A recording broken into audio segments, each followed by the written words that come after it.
Hello friends, आज हम logical reasoning के और कुछ सम्स सॉल्व करेंगे।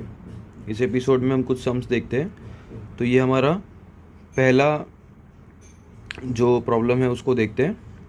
ठीक है, तो इसमें आप देख सकते हो कि एक सर्कल दिया हुआ है और जिसमें कुछ नंबर्स दिए हुए हैं और ये क्वेश्चन मार्क को हमको फाइंड आउट करना है। ठीक है, अब हम इसमें रिलेशन देखेंगे तो हम 1 to 1 इस क्वाड्रेंट्स को अगर कंपेयर करेंगे तो 36 के ऑपोजिट में है 30, माइनस करोगे तो आंसर आएगा 6। ठीक है, उसी तरह से 33 माइनस 27 करोगे तो आंसर आएगा 6। अब हम इन क्वाड्रेंट्स को अगर कंपेयर करेंगे तो 25 माइनस 21 करोगे तो आंसर आएगा 4, और उसी तरह से 23 माइनस 4 करोगे तो आंसर आएगा 19 हमारे ऑप्शंस में है, तो 19 हमारा राइट आंसर है। ठीक है, उसके बाद हम अगला आंसर क्वेश्चन देखते हैं। ठीक है, अब इसमें जो ब्लॉक दिया हुआ है इसमें काफ़ी सारे नंबर्स दिए हुए हैं जिसमें ये क्वेश्चन को हमको फाइंड आउट करना है। ठीक है, अब हम लॉजिकली अगर देखा जाए तो 8 + 3 अगर हम करेंगे तो 21 आंसर नहीं आएगा। 6 + 5 करेंगे तो भी 25 आंसर नहीं आएगा। ठीक है, तो ये एडिशन वाला लॉजिक यहाँ पे काम नहीं करेगा। ठीक है, अब अगर हम लोगों ने इसमें स्क्वायर करके देखा, अगर हमको 21 ही नंबर लाना है तो अगर हम लोगों ने 3 × 3 9 किया, 3 का स्क्वायर करके 9 किया, 9 + 8 अगर हम करेंगे तो भी आंसर आएगा 17, तो 21 नहीं आएगा। ठीक है, और फिर सेम अगर हम 5 का स्क्वायर करेंगे 25 + 6, कोई भी लॉजिक नहीं हो रहा है। ठीक है, तो अब मैं आपको इसका लॉजिक बताता हूँ। ठीक है, अगर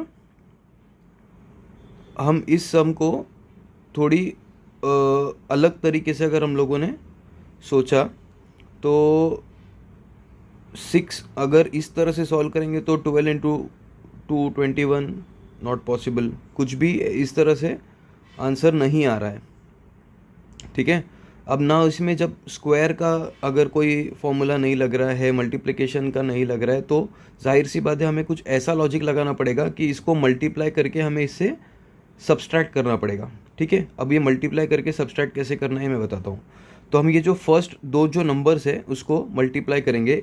8 × 3 आएगा 24, और जो बीच वाला नंबर है उसे हम माइनस कर देंगे, तो 24 - 3 आंसर विल बी 21, तो 21 हमारा आ रहा है।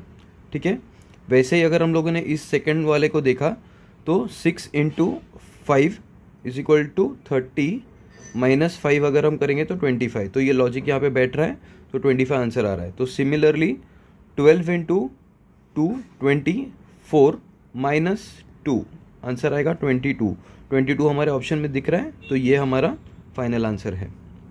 ठीक है, इस तरह से आप इस लॉजिक के सहारे आंसर्स को सॉल्व कर सकते हैं। अब हम चलते हैं दूसरे नंबर पे।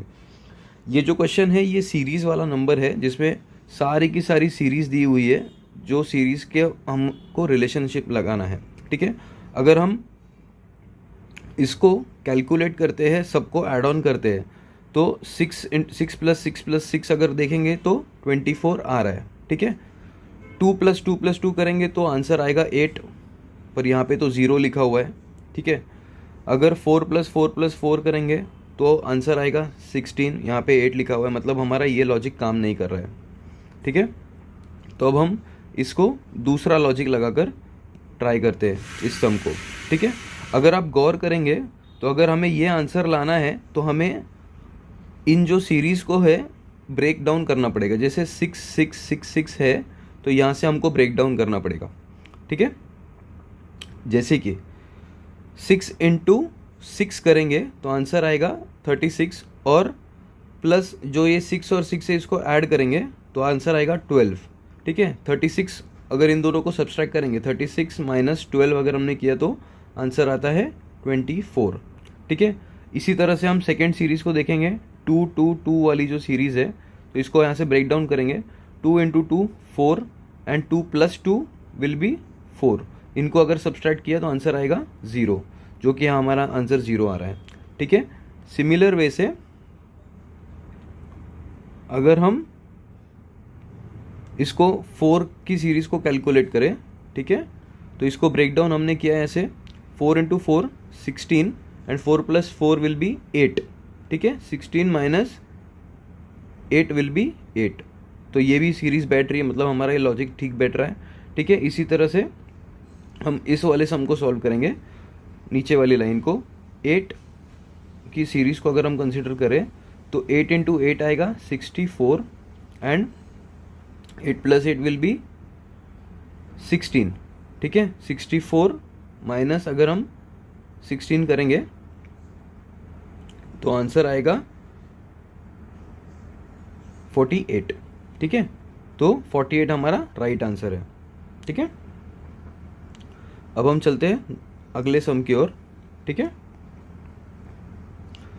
अब ये जो है ये ऐसे रिलेशंस दिए हुए हैं जिसमें ऐसे एक ट्रायंगल बना हुआ है, ट्रायंगल के हर एक एंड पे हमको कुछ नंबर्स दिए हुए हैं, तो हमको ये वाला जो क्वेश्चन मार्क है इसको फाइंड आउट करना है, ठीक है।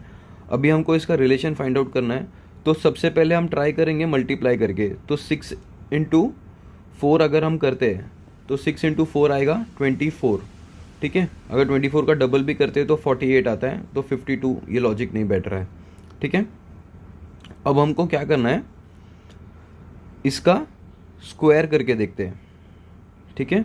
अगर हम इसका स्क्वायर करके देखते हैं तो 6 का स्क्वायर अगर हम लोग ने किया तो 6 का स्क्वायर विल बी 36 एंड 4 का स्क्वायर विल बी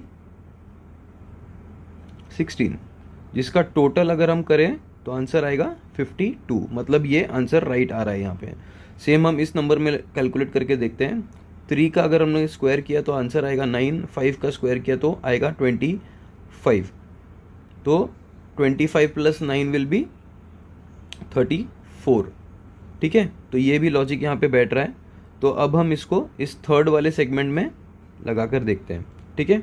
अब जाहिर सी बात है इसका लॉजिक ये है कि इन दोनों के जो स्क्वायर्स है, स्क्वायर्स का एडिशन है, वो उसका आंसर आना चाहिए 68, ठीक है। तो अब हम इसको सॉल्व कैसे करेंगे, 68 को हम यहाँ पे रखते हैं, ठीक है, एंड 8 का स्क्वायर होगा 64, ठीक है। तो 68 माइनस 64 अगर हम लोग ने किया, एक सेकेंड, 68 माइनस 64 अगर हम लोग ने किया तो आंसर आएगा 4। अब जाहिर सी बात है हमें यहाँ पे स्क्वायर चाहिए था, तो हम इसका स्क्वायर रूट करेंगे, तो 4 का स्क्वायर रूट आएगा 2, तो 2 यहाँ पे आंसर है, तो हमारा राइट आंसर विल बी 2, ठीक है। इस तरह से आप सारे लॉजिक्स लगा के इसे सॉल्व कर सकते हैं, ठीक है। अब ये थोड़ा सा न्यूमेरिकल एंड अल्फ़ाबेटिकल का रीजनिंग का क्वेश्चन है। अभी अगर इसमें अगर हम देखें तो अगर हम इन सारे नंबर्स को देखें तो 1 1 1 1 is equal to R, 2 2 2 2 is equal to T, ऐसे सारे नंबर्स दिए हुए हैं। तो इसमें अगर हम इस तरह का लॉजिक लगाएंगे तो अगर हम लोगों ने इन नंबर्स को ऐड किया, जैसे 1 + 1 + 1 इसको किया, इसका आंसर आएगा 4, तो फोर्थ नंबर तो डी होता है, पर यहाँ पे तो आर लिखा हुआ है, ठीक है। इसी तरह से 2 + 2 + 2 अगर हम लोगों ने किया तो ये आएगा 8, जो कि टी से मैच नहीं हो रहा है। 3 + 3 + 3 अगर हम लोग ने किया तो 12 आएगा, जो कि ई से मैच नहीं हो रहा है, क्योंकि ई का नंबर 5 होगा, ठीक है। तो ये लॉजिक यहाँ पे काम नहीं कर रहा है। तो मैं आपको बहुत सिंपल सी ट्रिक बताता हूँ इस तरह के क्वेश्चंस को कैसे सॉल्व करना है। जब ऐसे क्वेश्चंस आए तो आपको लॉजिक सिर्फ नंबर्स में नहीं लगाना है, लॉजिक के साथ साथ उनके जो वर्ड्स बनते हैं उस नंबर्स के, उसमें भी आपको लॉजिक लगाना है, ठीक है। ये कैसे सॉल्व करना है मैं आपको बताता हूँ, ठीक है। तो जो फर्स्ट है उसका टोटल आ रहा है 4, ठीक है। अब हम 4 को कैसे लिखेंगे, FOUR, ठीक है। इसका जो लास्ट लेटर है दैट इज आर, यहाँ पे आर आ रहा है, ठीक है। इसी तरह से जो सेकंड कॉलम है उसका टोटल आ रहा है 8। अब 8 को हम ऐसे लिखेंगे EIGHT, ठीक है। तो इसी तरह से जो लास्ट उसका अल्फ़ाबेट आ रहा है वो T है, तो ये हमारा लॉजिक इस जगह पे काम आ रहा है। तो 3 का जो हमारा ऐड करके आ रहा है दैट इज़ 9, ठीक है। तो लास्ट आंसर इज़ E। वैसे तरह से 16 का N लास्ट आएगा तो N। वैसे ही अगर हम लोगों ने इस 5 + 5 + 5 को अगर हम लोगों ने ऐड किया तो आंसर आएगा 20, ठीक है। अब 20 को TWENTY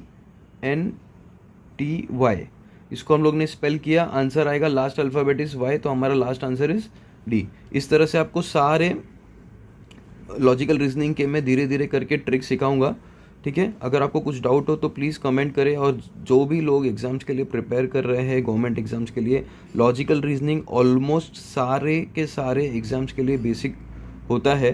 तो मैं चाहता हूँ कि जैसे जैसे मैं हर रोज़ वीडियो अपलोड करूँ, आप सारे वीडियोज़ को फॉलो करें और अपने ट्रिक, जो लॉजिकल रीजनिंग की जो ट्रिक्स है उसको समझें और अपनी प्रॉब्लम सॉल्विंग कैपेसिटी को आगे बढ़ाएं, ठीक है। अगर आपको कुछ डाउट्स है तो आप प्लीज़ कमेंट कर सकते हैं और मेरे वीडियोस को ज़्यादा से ज़्यादा शेयर करें, लाइक करें और सब्सक्राइब करें। Thank you.